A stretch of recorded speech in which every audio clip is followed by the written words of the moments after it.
تو انہوں نے اس کے اندر جو ہے وہ جو تاریخ کی جو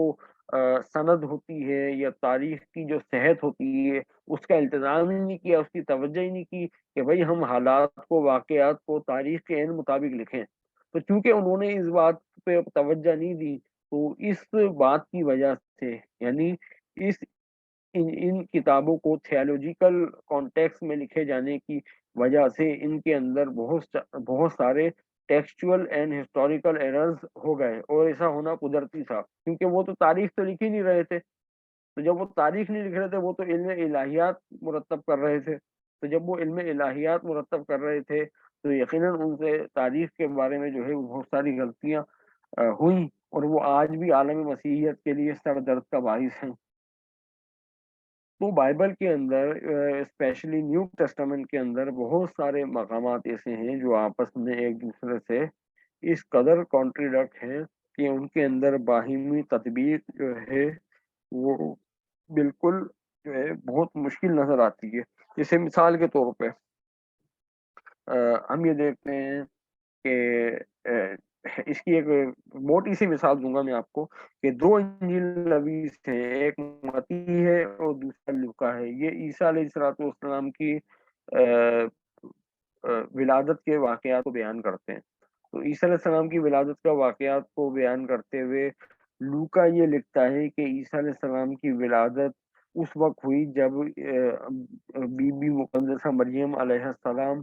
اور ان کا جو بائبل کے مطابق جو ان کا شوہر تھا یوسف، وہ جو تھے وہ سفر کر رہے تھے، اور وہ حالت سفر میں بیت لحم کے علاقے میں آئے تھے، جو یوسف کا جو تھا وہ آبائی علاقہ تھا۔ یہ بیت لحم یروشلم سے قریبی ہے۔ تو وہ مردم شماری کے لیے اپنا نام لکھوانے کے لیے وہاں پہ آئے تھے، تو اس وقت عیسیٰ علیہ السلام کی پیدائش ہوئی۔ جبکہ دوسری طرف متی اس بات کو بیان کرتا ہے کہ عیسیٰ علیہ السلام کی پیدائش اس وقت ہوئی جب وہ بیت لحم کے اندر آلریڈی رہ رہے تھے۔ وہ مشرق سے مجوسی ان سے ملنے کے لیے آئے، تو پھر وہاں پہ ایک گھر کے اندر ان کی ملاقات ہوئی۔ جبکہ لوکا یہ بیان کرتا ہے کہ یوسف کے پاس تو اس بیت لحم کے علاقے میں کوئی گھر ہی نہیں تھا، کیونکہ وہ تو بہت دور سے آیا تھا، تقریباً جو ہے وہ 70-80 کلومیٹر کا سفر کر کے آیا تھا۔ تو اس کے پاس اس علاقے میں گھر نہیں تھا، تو وہ ایک جانوروں کے استبل میں اس نے رات گزاری، اس استبل کے اندر عیسیٰ علیہ السلام کی پیدائش ہوئی۔ لیکن متی جو ہے وہ ایک الگ ہی راگ الاپ رہا ہے کہ جو ہے وہ ان کے پاس تو باقاعدہ وہاں پہ گھر تھا۔ تو اب ان کے درمیان تطبیق کیسے ہو، ہے نا؟ تو یہ ایک نہ حل ہونے والا ایک جو ہے تضاد ہے، جو اس عالم عیسائیت آج تک حل نہیں کر سکی، کبھی بھی حل نہیں کر سکے گی۔ تو میرے خیال میں کلاس کا ٹائم جو ہے وہ ابھی 1 منٹ سے بھی کم رہ گیا، تو ہم یہ دوبارہ لنک کو جوائن کر لیں، تو تاکہ ہم جو ہے پھر اگلی سلائڈ کو کنٹینیو کر لیتے ہیں۔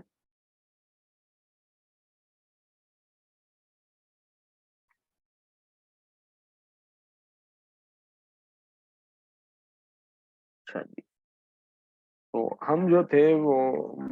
نیو ٹیسٹامنٹ کے جو ہسٹوریکل ایررز ہیں، یا کی جو تاریخی تضاد ہیں، یا ان کے جو تاریخ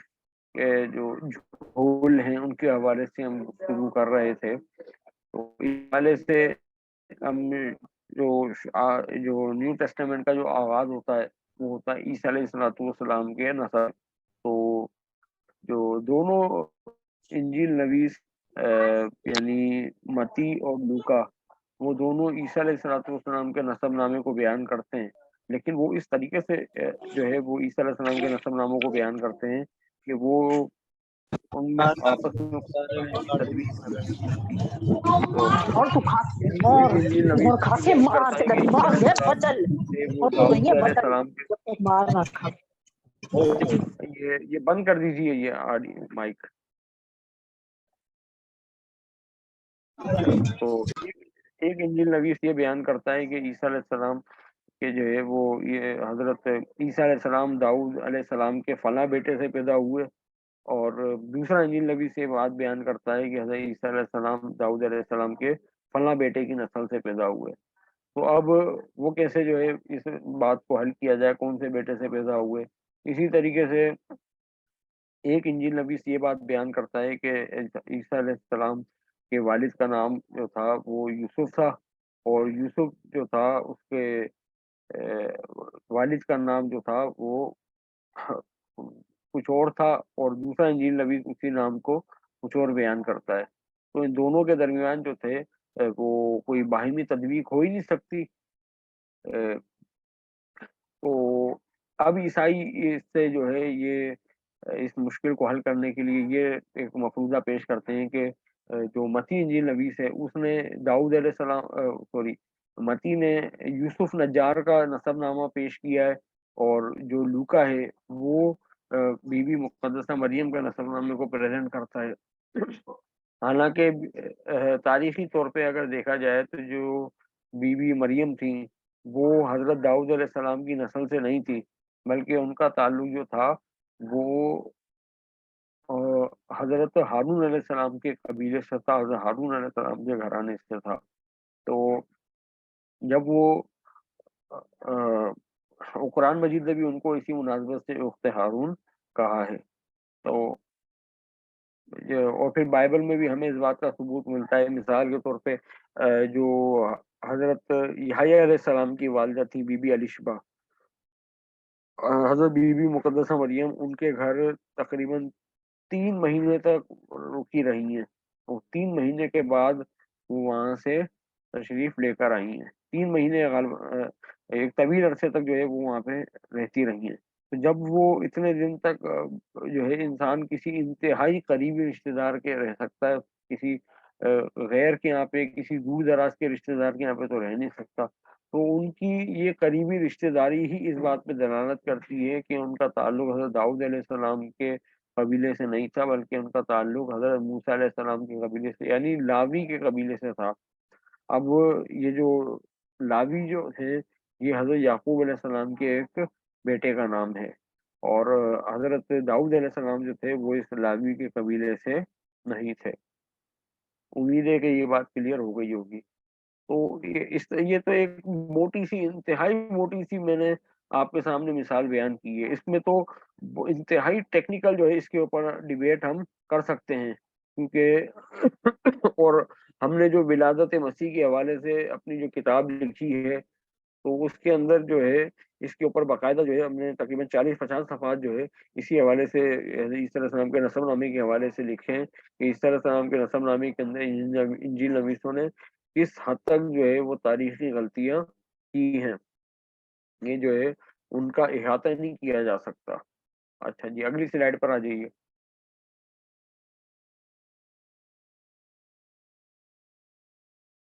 اچھا، نیٹیوٹی جو ہے وہ عیسیٰ علیہ السلام کی ولادت کو کہتے ہیں۔ تو متی نے اور لوکا نے جو عیسیٰ علیہ السلام کی ولادت کا جو نقشہ کھینچا ہے اس کے درمیان اس قدر جو ہے وہ تضاد ہے کہ اس تضاد کو حل نہیں کیا جا سکتا۔ جیسے میں نے ابھی آپ کے سامنے بیان کیا کہ لوکا یہ بیان کرتا ہے عیسیٰ علیہ السلام کی پیدائش ایک جانوروں کے استبل کے اندر ہوئی، اور وہ اس وقت ان کے والدین جو تھے وہ سفر کے اندر تھے، لیکن متی یہ بات بیان کرتا ہے کہ عیسیٰ علیہ السلام کی جو پیدائش ہے وہ بیت لحم کے علاقے میں اس وقت ہوئی کہ یوسف نجار باقاعدہ وہاں پہ رہ رہا تھا، اس کا وہاں پہ گھر موجود تھا۔ تو یہ تو ایک مسئلہ ہو گیا۔ دوسرا مسئلہ یہ کہ متی یہ بیان کرتا ہے کہ جب ہیرودیس بادشاہ نے عیسیٰ علیہ السلام کو جو ہے وہ محسوس کیا کہ یہ بچہ میرے مستقبل کے لیے خطرہ بنے گا، تو اس نے جو ہے بہت سارے لوگوں کو، بچوں کو بنی اسرائیل کے قتل کروانا شروع کر دیا۔ تو جب وہ بچے جو ہے بہت سارے بچے قتل کر دیے گئے، لیکن وہ جو یوسف نجار تھا اب اس کو بات پتہ چلی تو وہ حضرت عیسیٰ علیہ السلام کو لے کے وہاں سے مصر کی جانب جو ہے وہ ہجرت کر گیا۔ تو اس طرح عیسیٰ علیہ السلام کی جان بچ گئی۔ لیکن لوکا اس طرح کے کسی بھی واقعے کو بیان نہیں کرتا۔ لوکا نہ ہی یہ بچوں کے قتل عام کا ذکر کرتا ہے اور نہ ہی حضرت عیسیٰ علیہ السلام کے مصر جانے کا ذکر کرتا ہے۔ تو اب عیسائی جو ہے ان دونوں ایونٹس کو اس طرح سے آپس میں جوڑتے ہیں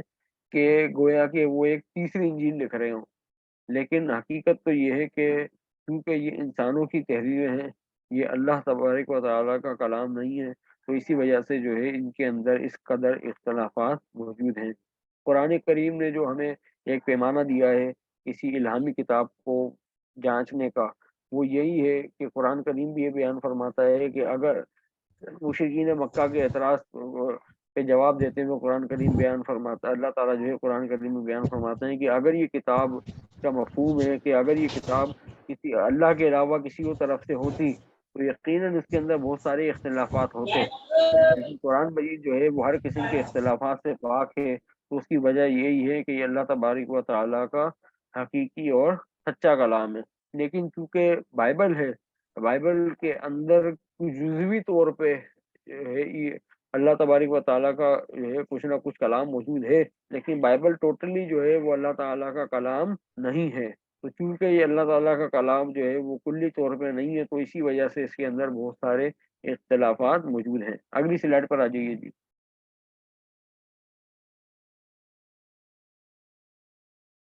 سینسس، اسم نویسی۔ اب انجیل نویس جو لوکا ہے وہ یہ بیان کرتا ہے کہ عیسیٰ علیہ السلام کی جو پیدائش ہوئی وہ اس وقت ہوئی کہ جب رومی سلطنت نے مردم شماری کروائی تھی۔ تو اول تو عیسیٰ علیہ السلام کی جو پیدائش ہے وہ ہیرودیس بادشاہ کے زمانے میں ہوئی ہے، ٹھیک ہے۔ اچھا، اب یہ ہیرودیس بادشاہ جو تھا اس کا انتقال ہوا ہے 4 قبل مسیح میں۔ تو جب ہیرودیس کا انتقال 4 قبل مسیح میں ہو گیا تو اس کا مطلب یہ ہے کہ عیسیٰ علیہ السلام کی پیدائش یقیناً 5 یا 6 قبل مسیح میں ہوئی ہے، اور 6 قبل مسیح کے اندر رومیوں کی طرف سے کوئی بھی اسم نویسی نہیں ہوئی۔ تاریخ میں جو ہے اس بات کا ریکارڈ کوئی نہیں ہے، نہ ہی رومن ڈاکومنٹس کے اندر جو ہے روم جو تھے وہ اپنی ہسٹری کو سیو کرنے میں اپنی ڈاکومنٹیشن کے حوالے سے وہ مشہور تھے، اور آج بھی جو ہے جو دنیا کے اندر جو تھا، دنیا کے اندر جو یہ جو ہے تو آج جو آپ دیکھنے کے ڈاکومنٹ کا جو ہے اتنا جو ہے وہ ڈاکومنٹ کو سیو کرنے کا تو اس دور میں کتنا ہوتا ہوگا۔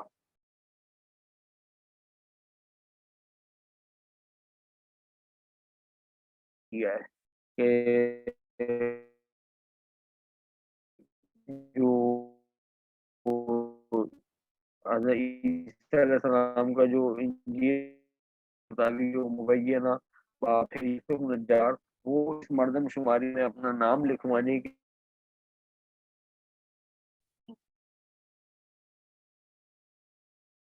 وہ ایک طویل سفر کر کے صرف نام لکھوانے کے لیے یہودیہ کے علاقے پہنچتا ہے، وہ یہودیہ کے علاقے بیت لحم پہنچتا ہے صرف اسم نویسی کے لیے اپنا نام لکھوانے کے لیے۔ دوسری بات یہ کہ جو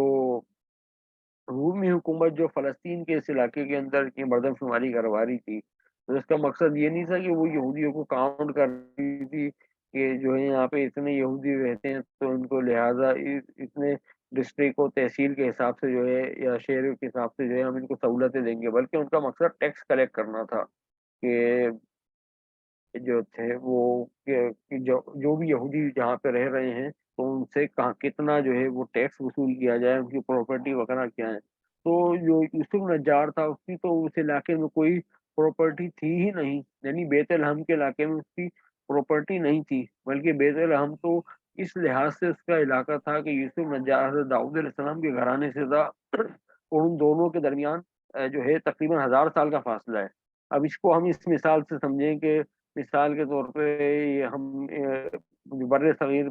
سب کانٹیننٹ جو ہے انڈو پاک کے اندر ہم رہتے ہیں، تو یہ جو علاقہ ہے یہاں پہ بہت بڑی تعداد میں ابھی پاکستان کے اندر بہت سارے لوگ ایسے ہیں جو پورے پاکستان میں پھیلے ہوئے ہیں، وہ ایسے ہیں جو جو مائگریٹ کر کے آئے ہیں یہاں پہ، اور یہاں پہ مستقل آباد ہو گئے، 70 سال سے یہاں پہ رہ رہے ہیں، ان کی اولادوں کی اولادیں یہاں پہ آباد ہیں۔ اب اگر فور سپوز انڈین حکومت ایک اعلان کرتی ہے کہ بھائی ہم جو ہے اپنے علاقے کے لوگ ہم جو ہے نا پورے خطے کی مردم شماری کروا رہے ہیں، تو اب اس کا مطلب یہ کوئی ہے کہ میں جو ہے واپس جو ہے علی گڑھ جاؤں گا کہ بھائی میرے میرے جو ہے وہ دادا کا شہر تھا اور میں وہاں پہ جا کے اپنا نام لکھواؤں گا؟ بھائی میں یہاں پہ رہ رہا ہوں، وہ میرے دادا تو 70 80 سال پہلے وہاں پہ رہتے ہوں گے، لیکن میں تو یہاں پہ رہ رہا ہوں نا۔ اور پھر حضرت داؤد علیہ السلام اور یوسف نجار جو تھا ان کے درمیان تو 1000 سال کا فاصلہ ہے، اب مثال کے طور پہ جو ہے یہ ابو دجانہ بھائی ہیں، اب ابو دجانہ بھائی کے 10ویں 12ویں 13ویں 14ویں پشت میں کوئی بہت بڑے اللہ والے بزرگ گزرے ہیں، اور دنیا آج بھی ان کا لوہا مانتی ہے۔ تو اب یہ ہر سال جو ہے کہ وہاں پہ جا کے ڈیرے کوئی ڈال دیں گے کہ بھائی یہ تو میرے دادا کا گھر ہے، اور یہ تو میری دادا کی پراپرٹی ہے، اور میں یہاں پہ رہوں گا میں۔ تو یہ تو اس طرح کا عمل جو ہے یہ ایک انتہائی مزہ کا خیز معلوم ہوتا ہے۔ تو یہی مزہ کا خیز عمل جو ہے وہ جو ہے ہمیں بائبل کے اندر جو ہے مردم شماری کے وقت نظر آتا ہے کہ تاریخ بھی اس بات کو جو ہے بیان نہیں کرتی، اور جو تھے وہ اگر ہم یہودی تناظر میں یا رومی تناظر میں بھی دیکھیں تو وہ یہ بات جو ہے ایک ان ریشنل ہمیں معلوم ہوتی ہے۔ اچھا، مزے کی بات یہ کہ ابھی حال ہی کے اندر یہ پاکستان بائبل سوسائٹی نے کتاب پبلش کی ہے تفہیم کلام مقدس، تو اس کے اندر انہوں نے باقاعدہ ایک صفحہ لکھا ہے اس کے اوپر تفصیل سے کہ ایسی مردم شماری ہوئی نہیں ہے، اور یہ ایک پیچیدہ گتھی ہے تاریخ کے اندر جو ہے یہ ایک لم ینحل عقیدہ عقد ہے کہ جو ہے اس اسم نفیسی کا ڈیفینڈ کس طرح سے کیا جائے۔ 3 اسم نویسیوں کا ذکر ملتا ہے، لیکن ایسی کوئی اسم نویسی کا ذکر نہیں ملتا جو ہیرودیس بادشاہ کی موت سے پہلے ہوئی ہو۔ تو یہ جو ہے انجیل نویسوں کا جو ہے یہ ایک جو گاسپل کی جو ہسٹوریسٹی ہے اس کے اوپر بہت بڑا جو ہے کرسچن مارک ہے یہ۔ اگلی سلائڈ پر آ جائیے جی۔ اچھا، جینوسائیڈ بائی ہیروڈ دا گریٹ۔ اچھا، متی یہ بیان کرتا ہے کہ جب مشرق سے مجوسی آئے اور انہوں نے کہا کہ بھائی ہم جو ہے یہودیوں کے بادشاہ کا ستارہ دیکھ کے اس سے ملنے کے لیے آئے ہیں، تو یہودی بادشاہ کو بات سے خطرہ محسوس ہوا کہ یہ بچہ کل کو میری حکومت کے لیے خطرہ بن جائے گا، تو اس نے حضرت عیسیٰ علیہ السلام کو قتل کروانے کے لیے اپنے سپاہیوں کو بھیجا، اور انہوں نے جو بیت لحم کا علاقہ تھا وہاں پہ جا کے انہوں نے جو تھا لوگوں کو وہاں پہ جو نو مولود بچے تھے، جو 2 سال کے بچے تھے، ان سب کو وہاں پہ قتل کر دیا۔ اچھا، اب بات یہ ہے کہ انجیل نویس متی نے اس واقعے کو ایک انتہائی خوفناک رنگ دے کے پیش کیا، اور اگر ہم کیونکہ ہم امیج نہیں کرتے کہ اس وقت جو تھا وہ بیت لحم کا علاقہ کتنا بڑا تھا، کیا تھا، کتنی وہاں پہ پاپولیشن تھی، تو اس وجہ سے ہم یہ سمجھتے ہیں کہ وہاں پہ ہر گلی کے اندر جو ہے معصوم بچوں کا خون بہ رہا ہوگا، حالانکہ ایسا نہیں تھا۔ اس وقت جو بیت لحم کا جو علاقہ تھا اس کی آبادی بمشکل جو تھی وہ چند ہزار لوگوں کے اوپر مشتمل ہوگی،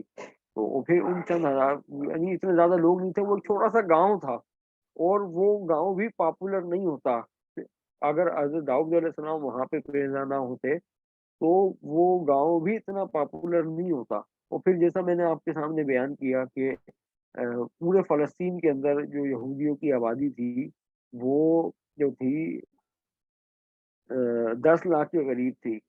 اور فلسطین کی جو ہے ٹریٹری کتنی بڑی ہے۔ پھر کیونکہ وہ جو تھا رومی تہذیب کے غلبے کا زمانہ تھا، تو اس وقت بھی لوگ گاؤں میں رہنے کی نسبت شہر میں رہنا پسند کرتے تھے، تو لوگوں کی بڑی تعداد جو تھی وہ شہروں میں آباد تھی، تو اس وقت بھی بڑے بڑے شہر آباد تھے فلسطین، گاؤں میں رہنے والے لوگ کم تھے، تو اس لحاظ سے بیت لحم کا جو علاقہ تھا وہاں پہ آ، زیادہ سے زیادہ آپ 1000 2000 افراد کی آبادی کر لیں، عام طور پہ گاؤں کی آبادی اتنی ہی ہوتی ہے، تو 1000 2000 کے اندر جو ہے کتنے لوگ سے ہوں گے جن کے پاس جو ہے وہ 2 سال تک کے شیر خوار بچے ہوں، بمشکل ایسے جو ہے زور مار کے 20 25 جو ہے بچے نکل آئیں گے۔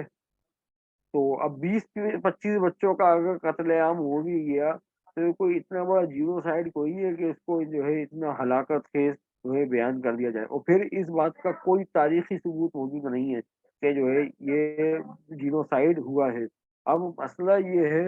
کہ یہاں پہ چلے میں آپ کو تھوڑا سا مزید اس حوالے سے سمجھا دیتا ہوں کہ یہ بائبل کے مطابق جو ہے عیسیٰ حضرت موسیٰ علیہ السلام کے مانند ایک نبی نے آنا تھا، اور بنی اسرائیل کو حکم تھا کہ وہ اس نبی کو فالو کریں گے، تو عیسیٰ علیہ السلام کو جو ہے مسیح موسیٰ یا موسیٰ علیہ السلام جیسا نبی منوانے کے لیے جو ہے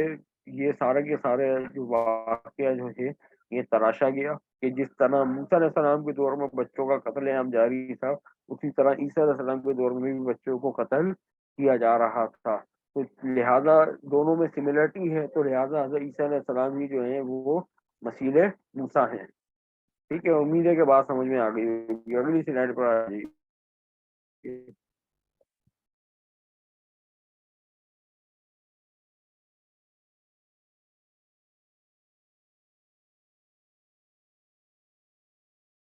اچھا جی، حضرت عیسیٰ علیہ السلام کی جو منادی کا زمانہ ہے وہ کتنا ہے؟ تو ہم یہ دیکھتے ہیں کہ جو یوحنا کی انجیل ہے وہ 3 عید فصح کا ذکر کرتے ہیں۔ تو اس سے بہت سارے لوگوں نے یہ مفروضہ نکالا، مفروضے کے اوپر جو ہے وہ یقین کیا ہے کہ عیسیٰ علیہ السلام وہ 3 سال کے عرصے محیط تھی، اور عیسیٰ علیہ السلام 3 کے اندر تبلیغ کرتے رہے۔ لیکن حقیقت یہ جو باقی، اچھا جو انجیل یوحنا کے برعکس جو باقی جو 3 انجیل نویس ہیں، تو یہ جن کو سائنپٹک گوسپل بھی کہتے ہیں، متی،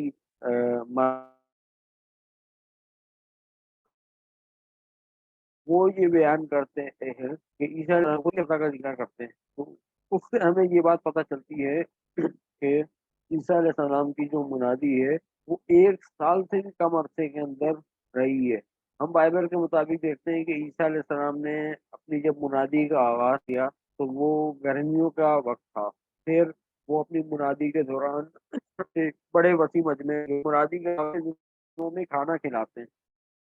تو وہاں پہ لکھا ہے کہ سب لوگ ہنس سے بیٹھ گئے۔ تو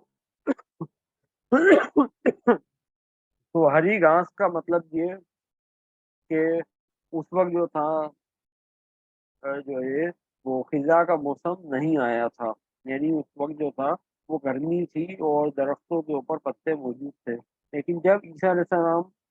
جب وہ فلسطین تشریف لے آتے ہیں اپنی زندگی کے آخری ہفتے میں، اور پھر مرکز سے بیان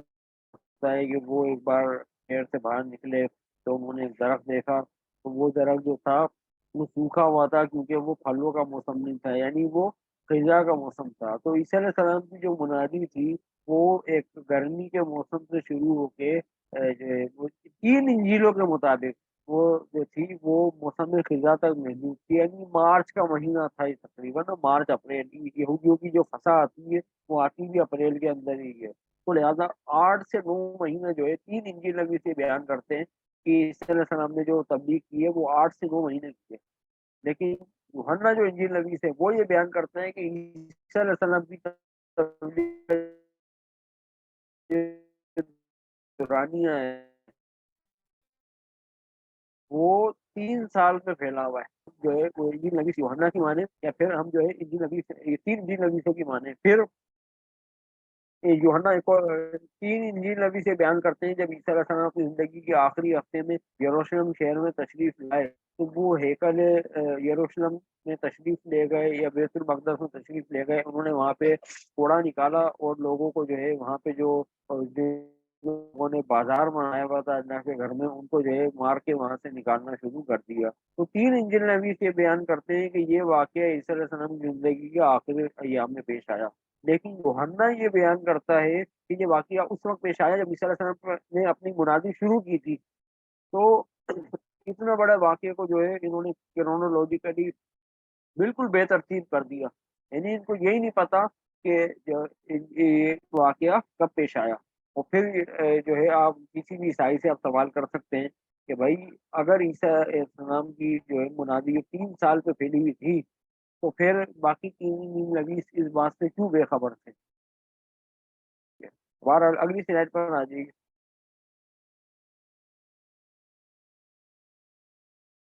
اچھا،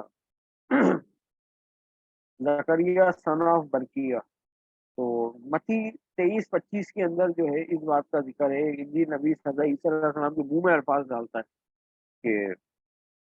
عیسیٰ علیہ السلام فرماتے ہیں، یہودیوں کو مخاطب کر کے فرماتے ہیں کہ بھائی جو ہے وہ ایک شہید کا حوالہ دیتے ہیں کہ زکریا بن برکیہ کو تم نے خدا کے ہیکل اور مقدس کے بیچ میں قتل کیا تھا، یعنی تم نے شہید کر دیا تھا۔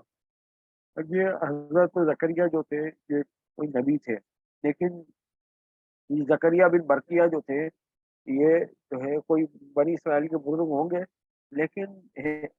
وہ جو اس بات کو جو عیسیٰ علیہ السلام سے یہ نبی جس سے ریلیٹ کر رہا ہے کہ زکریا بن برکیہ کو قتل کیا تھا ہیکل اور مذبح کے بیچ میں، یعنی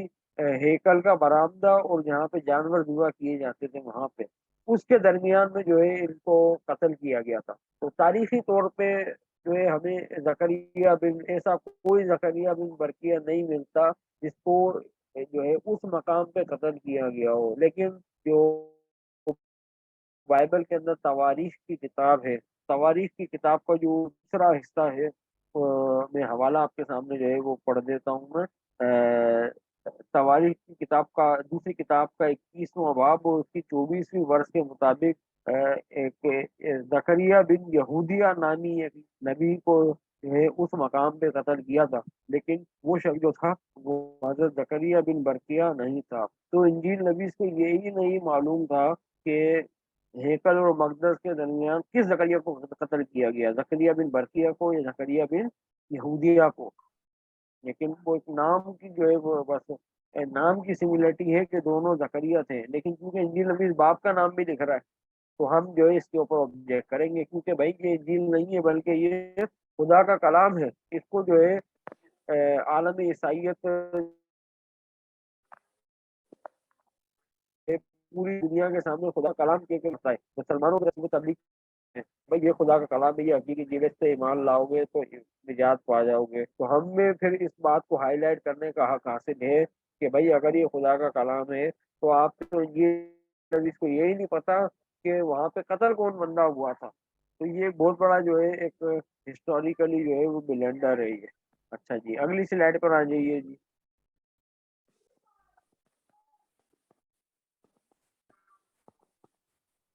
اچھا جی، فریسی، ابھی میں نے آپ کے سامنے عرض کیا کہ فریسی جو تھے یہ اس وقت کے جو ہے وہ یہودیوں کے علماء ہوتے تھے، اور یہ بہت بڑا جو ہے معاشرتی اثر و رسوخ رکھنے والا طبقہ تھا۔ تو لیکن انجیل نویس میں ان کو اس طرح سے پیش کیا گیا ہے کہ یہ عیسیٰ علیہ السلام کی جو ہے وہ خون کے پیاسے دشمن تھے، لیکن اس عداوت کی اس دشمنی کی جو ہے کوئی بظاہر وجہ ہمیں نظر نہیں آتی۔ عیسیٰ علیہ السلام یقیناً ان کے اوپر تنقید کر رہے تھے، کہ اگر وہ تنقید کر رہے تھے اور یہودی لیے جو تھے تنقید کر رہے تھے تو پھر عیسیٰ علیہ السلام کی دعوتوں میں کیوں شریک ہو رہے تھے؟ آپ انجیل کے اندر دیکھ لیں، عیسیٰ علیہ السلام جو تھے وہ کئی مقامات کو ملتا ہے کہ وہ کہیں پہ کھانے کے لیے جو ہے کسی گھر میں بیٹھے، تو وہ گھر جو تھا وہ کسی فریسی کا تھا۔ تو 3 سے 4 مقامات کے اوپر میں اس بات کا ثبوت ملتا ہے کہ وہ فریسیوں کے ساتھ کھانا پینا کر رہے تھے۔ پھر وہ اپنے شاگردوں کو اس بات کی خبر دیتے ہیں کہ کہ جب تک تمہاری راست بازی فریسیوں کی طرح نہیں ہوگی تو تم جو ہے وہ نجات خدا کی بادشاہت میں داخل نہیں ہو سکتے۔ تو وہ یعنی فریسی راست باز تھے نا، عیسیٰ علیہ السلام ان کو راست باز سمجھتے تھے، تبھی تو اپنے شاگردوں کو کی مثال دے رہے تھے۔ تو ایک راست باز شخص جس کو وقت کا نبی بھی راست باز مان رہا ہو، وہ وقت کے نبی کا کیسے دشمن ہو سکتا ہے؟ ٹھیک ہے۔ تیسری بات یہ کہ انجیل کے اندر ہمیں اس بات کا ذکر ملتا ہے کہ جب حاکم وقت نے حضرت زکریا علیہ الصلوۃ والسلام کو حضرت یحییٰ علیہ الصلوۃ والسلام کو قتل کروا دیا، اور اس کے بعد اس نے حضرت عیسیٰ علیہ السلام کی بھی جو ہے قتل کی سازشیں کرنا شروع کر دی، تو یہ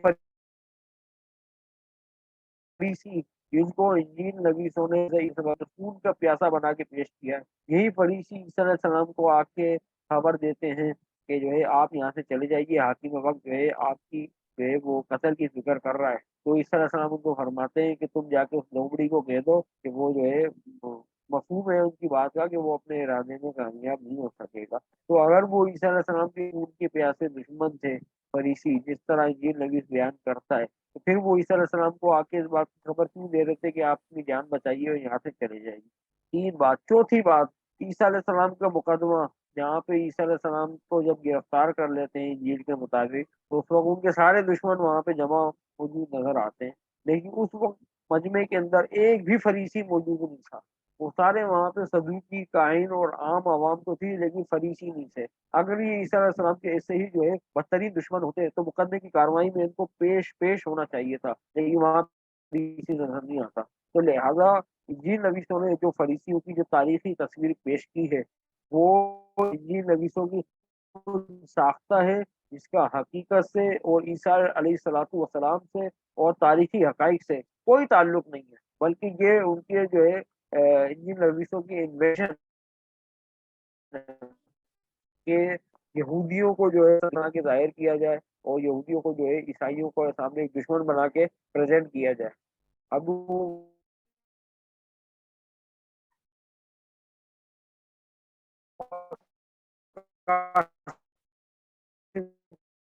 کیا تھے، وہ کیسے برے ہوئے، اس کے اوپر پھر کبھی ہم گفتگو کیا۔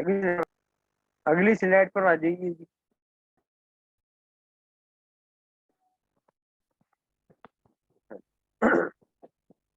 اب یہ پاس اوور جو ہے اس کو اردو میں کہتے ہیں فصح، یعنی بنی اسرائیل کو اس دن مصریوں کی غلامی سے نجات ملی تھی، جس کی یاد کے اندر یہودی آج بھی عید مناتے ہیں۔ وہ عید جو ہے تو اردو میں اس کو عید فصح کہتے ہیں، اور جو ہے انگریزی کے اندر اس کو پاس اوور فیسٹیول کہتے ہیں۔ تو یہ جو پاس اوور جو تھی، یعنی پاس اوور اوپر سے گزرنا، تو اس مصریوں کے اور قبطیوں کے، بنی اسرائیلیوں کے اور مصریوں کے سر پہ سے گزرا تھا، اور سر پہ سے گزرتے ہوئے اس نے قبطیوں کے اولاد کو قتل، پہلے بیٹوں کو قتل کر دیا تھا، بنی اسرائیل کے بیٹوں کو چھوڑ دیا تھا۔ تو یہ قبطیوں کے اوپر اللہ کا عذاب تھا، تو جس کی وجہ سے فرعون گھبرا گیا، اور اس نے جو ہے موسیٰ علیہ السلام کو اجازت دے دی کہ وہ جو ہے بنی اسرائیل مصر سے لے کے چلے جائیں۔ تو یہ ہوتا ہے، تو یہودی یہ منایا کرتے تھے، یہ ہوتی تھی 14 نیسان کو۔ جس طرح ہم 10 ذی الحج کو ہم عید الاضحیٰ مناتے ہیں نا، تو عید الاضحیٰ کی جو 10 ذی الحج ہے، وہ اگر ایک دن پہلے یعنی سورج غروب ہوتے ہی وہ دن جو ہے وہ تاریخ شروع ہو جاتی ہے، لیکن ہم جو باقاعدہ عید کا آغاز جو ہے وہ دن نکلنے پہ کرتے ہیں، یعنی اسلامی کیلنڈر اور یہودی کیلنڈر کے مطابق جب دن شروع ہوتا ہے، ایک ڈے شروع ہو رہا ہے، تو اس میں رات پہلے آتی ہے اور دن بعد میں آتا ہے، اور دن کے خاتمے کے ساتھ ہی ایک نئی تاریخ لگ جاتی ہے۔ لیکن جو شمسی کیلنڈر ہے یا کرسچن کیلنڈر ہے، اس کے اندر رات پہلے آتی ہے اور دن جو تھا، سوری، اس کے اندر جو ہے وہ دن پہلے آتا ہے اور رات بعد میں آتی ہے۔ تو اور رات کے خاتمے کے ساتھ ہی جو ہے وہ پھر کیلنڈر جو ہے وہ تاریخ تبدیل ہو جاتی ہے۔ تو یہودیوں کا مسلمانوں کا جو کیلنڈر ہے وہ قمری کیلنڈر ہے۔ تو ہم بائبل کے اندر ہم یہ دیکھتے ہیں، نیو ٹیسٹامنٹ کے اندر، انجیل کے اندر، کہ عیسیٰ علیہ السلام کو جس وقت مبینہ طور پہ جب مسلوب کیا گیا، تو کتاب مقدس مطالعاتی اشاعت کے مطابق لوگ جو تھے اس وقت عید فصح کا جانور ذبح کر رہے تھے۔ تو جانور دوپہر میں ذبح ہوتا تھا، اور یعنی 13 نیسان کے دن وہ ذبح ہوتا تھا، اور 14 نیسان کے دن جو ہے وہ اس کو کھاتے تھے۔ تو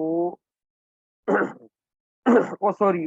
14 نیسان کو جو ہے وہ ذبح ہوتا تھا صبح میں، اور پوری رات کو جو ہے وہ بیٹھ کے وہ اس کو جانور کو کھایا کرتے تھے۔ تو عیسیٰ علیہ السلام جو ہے، ہمیں بائبل کے اندر عیسیٰ علیہ السلام کا شاگرد ان سے سوال پوچھتا ہے کہ بھائی ہم جا کے کہاں پہ فسح تیار کریں، اور جو عیسیٰ علیہ السلام بتاتے ہیں تم فلاں جگہ جاؤ، تمہیں وہاں پہ ایک مٹکا اٹھائے ہوئے شخص ملے گا، پھر وہ تمہیں ایک بالا خانے لے جائے گا، پھر بالا خانے تک پہ اس کے مالک سے پوچھنا تم کے استاد پوچھ رہا ہے کہ کہاں فضا کھانی ہے، پھر وہ مالک تمہیں لے کے ایک اور جگہ جائے گا، وہاں پہ جو ہے پھر تم کھانے کی تیاری کرنا۔ تو اسی طریقے سے ہوتا ہے، پھر عیسیٰ علیہ السلام وہاں پہ جو ہے شاگردوں کے ساتھ بیٹھ کے فسح کا کھانا کھاتے ہیں، اور کھانا کھانے کے بعد جو ہے پھر جو ہے ان کی گرفتاری کا واقعہ ہوتا ہے، پھر مقدمہ وغیرہ ایکس وائی زیڈ، پھر وہ واقعہ سلیم ہو جاتا ہے۔ ٹھیک ہے، تو عیسیٰ علیہ السلام نے فسح کھا لی تھی، لیکن یوحنا کے مطابق عیسیٰ علیہ السلام جو تھی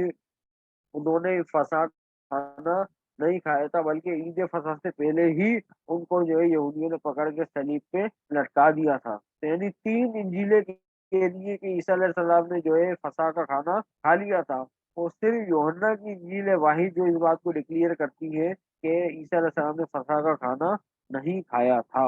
اچھا، اب یہ ایسا کیوں ہے یہ بھی آپ جان لیں۔ جیسا کہ میں نے آپ کے سامنے عرض کیا کہ ان انجیلوں کو اس لیے لکھا گیا کہ جو تھیولوجیکل جو نیڈس تھی ان کو جو ہے فل آؤٹ کیا جا سکے۔ تو جو